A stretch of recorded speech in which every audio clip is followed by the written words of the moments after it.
دوباره سلاو گلاو جناوند رادیو آبیر اف ام خلق خویا گلاو صبح گل و بردوام دکن و کی معداد یار کرن میوان ما یه وه فوینجی برز عمر مراد افسرو که اوفیسا راگاندری لباه کرو روجلات سوریه نهاجی دریا ختم واتسابر لگل میا روج باش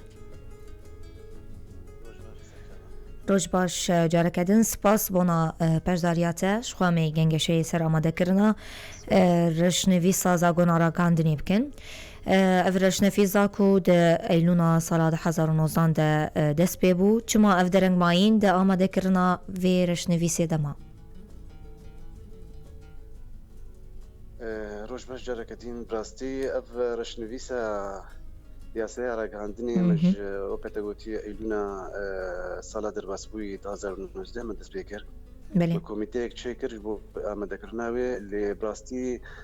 جبركو ما خست ام باش لسر راوستن وام ياسك قلكي باش ام درخن ام هناكي درنجمان هروها هناك بوير درباسون فيدا ميدا وك بويرا ايريشا تركي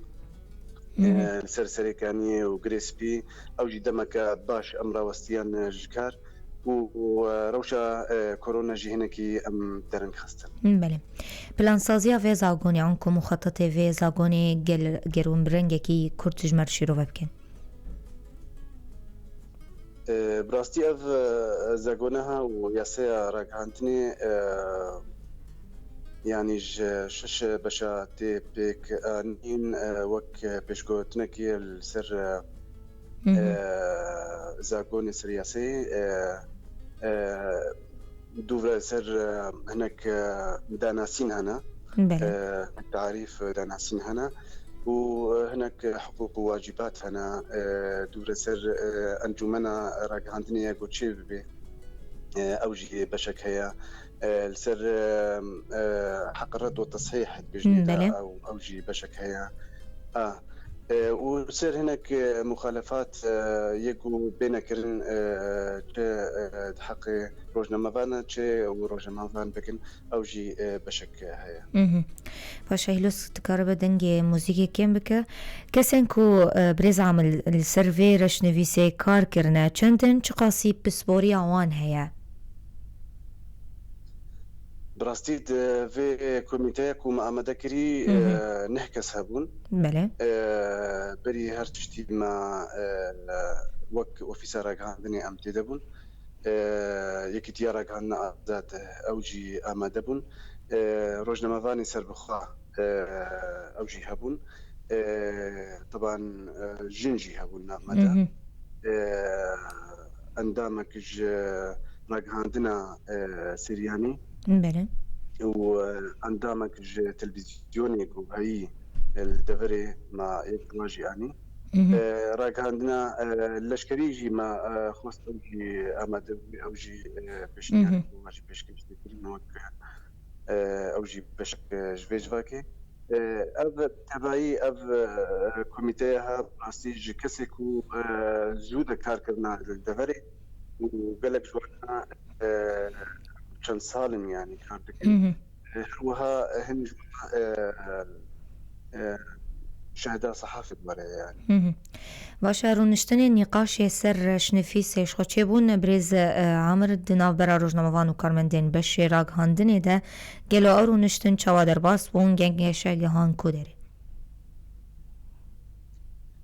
براستي بشتي قوما رشنفيسة أخوة أما ذكر من أخوة أموير رشنفيسة جديدة أم بشينن جبوي أنجمنا جديدة كو مصادقة بكي وزاقونك ودرباسي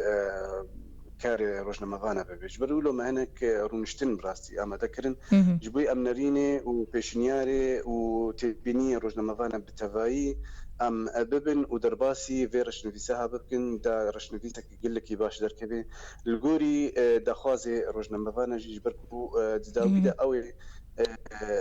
كاري وا تنظيمك جبروا له براستي ما قال لك رونشتن شكرن وحتى انها مشيدك يعني براستي ما سيجفين جفينك قشتي مال قامشتو تشيكر ودجفيني بتشوك درونشني بتشوك مال قامشتو تشيكرن يتايبت ما رونشتنك من بيجيو كوباني تشيكر ما رونشتنك لرقاي تشيكر يك الطقاي يك دو الديري هبو ما اوجي تشيكر درونشتني ديجي هنا اوجي براستي ارتا اف ام وك راديو اوجي وي جينك تشيبكي هناك روجنا مافانجي اوجي وي ترفي بمي تبني واجب بن هروها شبكة الصحفيين الكرد السوريين أو جيوي جفينا كيتشبكي أمي تبني واجب بن وهروها مدعوة رسمي جهن جهات دير الجيشان وكا نقابة صحفي كردستان سوريا ما دعوة رسمي جوار الشيان دي جوي أو جرونشنا كولو تشبكين أم تبني واجب بن جوار هركس باش دربت في رشن في سهادة باشا بريس عمرا مديت شخور ونجتماع كم عاكو يكي تيارا كاندن آزاد لقام شلوية لدار خستبو لسر رشنويسا را كاندني حاضر بون گل اكي كم بو تبليكو 400 روزنامه‌وان لهري مهنه هون ويم جاري چاواشي رو ودكن براستي بهيفي بونكو اما بون باشتر بي براستي بلا فكر جروبي روجنامه‌وان يعني ما خصت هركس وري براسي قالك جار ام تشتغل شي بتايبات ولو دانوستان ولو ديريكت هناك روجنا انا براسي بهما ون بفصلين ما يخطر براسي ابجينا يقولوا برسبك باشا جبوي ما تخازن هركت باش داربي جبوت كس بشترى نبيجي ام دا نبون يعني وبراسي جبرتو ما اف جبينيها تشكر نجبوي تكس نبيجي نرينا منها تخستن يعني از بهيفي ما تشي روجنا مفاني امادي جنبوي دفا نجرنشنا دا ديسا امادنكو ام تبيني و بيشنياري ورقرن يعني شيء كسكي و خوندي براسي هناك هنا وك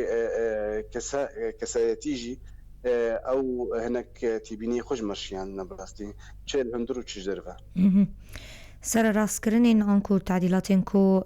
وسر زاغونا راغهاندني كريه سالو 2015 كوج عليه انجمانا بلند آراغاندني ويچا غيدر كتو وچه بجن سر راسكر براسي في ياساها ما خص هناك يقولوا قالك تفاصيل تذهب نجبركو ياسجبوي بي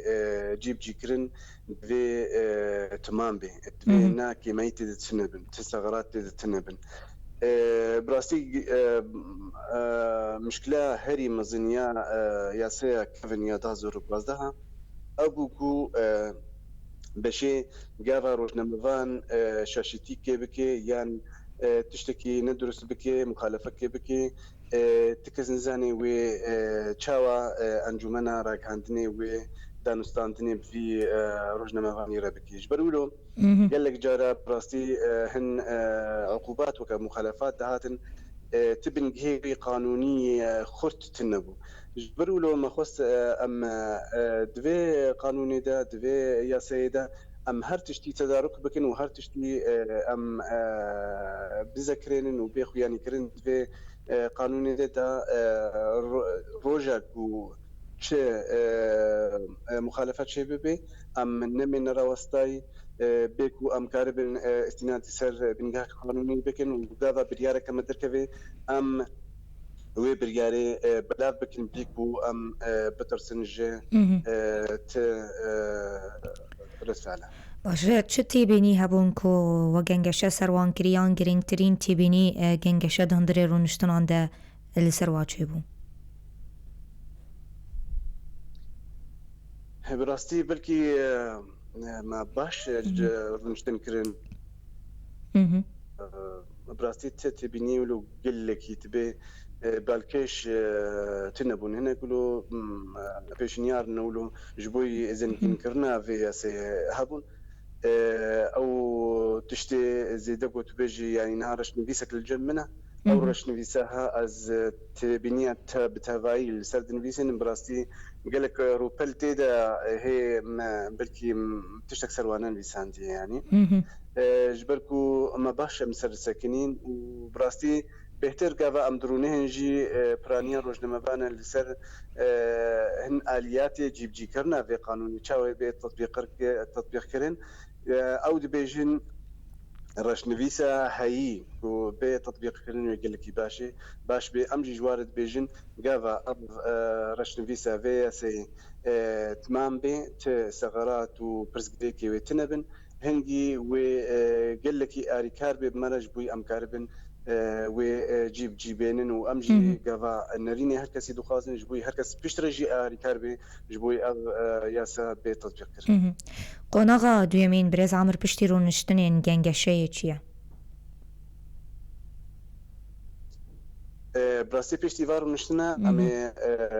جارك دي كوميتا والسيرفاتي بينيا وبيشنيارا ويروني وانا درباسي رش نويسي بكي بشرا امي هلدنا انجمنا قشتي جوي مصادقه بريس عمر لغوري شو باندنا مجرش نویسا زاگونی رج مسوده یاویره گلک جوان زاگونان ج زاگونا سوری هاتنه ورگرتن دوی چارچوه ایتا چو دبیجه؟ براستی زاگونی گومدانین برخوا یاسای گومدانین برخوا جبوی ام جوا هنکی فیده بگرن سوده ورگرن يعني زاگونا مي 2015 هبو يا دفري زاگونا سوري هبو زاگونا تونسي هبو زاگونا مصري هبو زاگونا عراقي هبو يا الكردستاني تي كرانين زاگوني اوروبي هبون يعني بتفاي ما ابزاگون تبدا انين وام السروار ونشتن وهر تشتكي ام ما جبات تبايا دبر يعني وقت بيجي داناسين تشكو دبيت تج داناسينا هري باش دكو دريدا هي ما او دبر بلكي جارنا قال لك جارا منا نسخ لسخ دبرنا ام الجوري جواكا خوجي الجوري دبلا خوجي الجوري روشا راكاندن الدبلا خوجي مدبر لي بتباي مسعود قال لك ياسين راكاندني يا الدبري ويا عربي ويا اوروبي ما يعني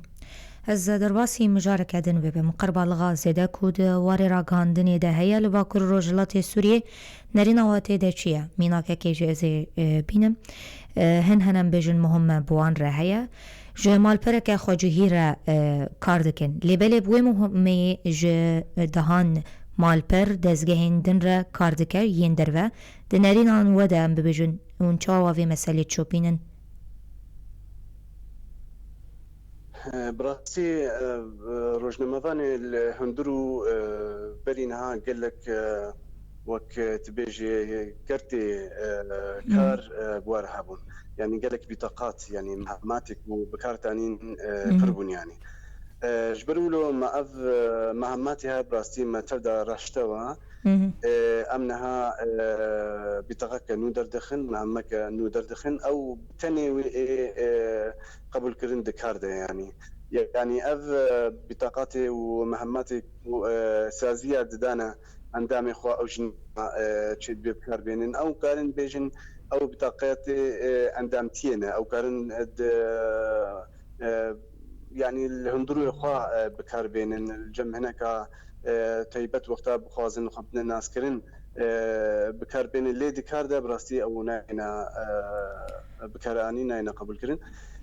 جبروا له ام خوازن هناكي ام هناكي تنظيم بكن في كاريها ام بطاقات انه دكن ام دزجه وهي ما تبدا رخصت كرن جنوده براستي قال لك تهجي هابون يعني نافي وهي بس كاري واتنبو يعني السرعه دي تنبون يعني قال لك دزجه رخصتي واخلاص ببون وهي براستي مراجعه مكاتبه ما نكربون يعني نهات من بسرواده قال لك روجنمافان ببطاقه وبمهمه كارد كرن ابجي براستي برزغريك جوار شد بريكو برزغريك جمره جبروا لما قصت هناك اجراءات ام تشيكن بطاقاتنا